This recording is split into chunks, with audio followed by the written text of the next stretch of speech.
Hola amigos de YouTube, hoy les enseñaré a hacer la voz de jigsaw. Bueno, el programa se llama Power Sound Editor y en la descripción automáticamente se descargará el Power Sound. Bien, sigan cada paso.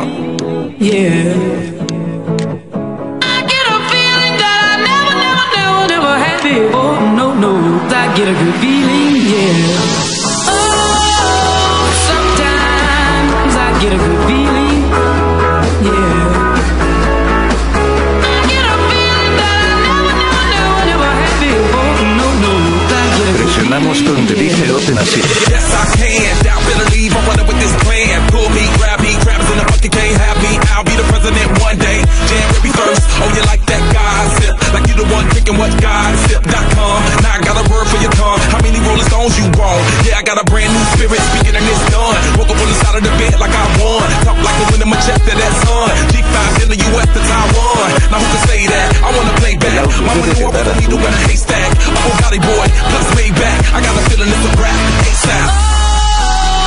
Tienen que poner 80 y soprano y lo escuchamos y listo.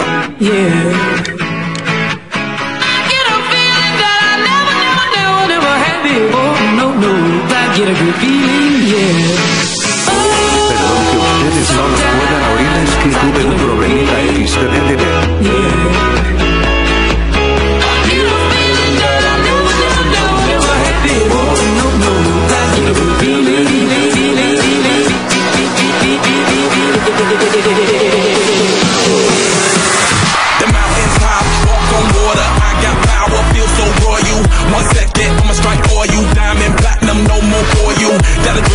Never giving in, giving up's not an option, gotta get it in.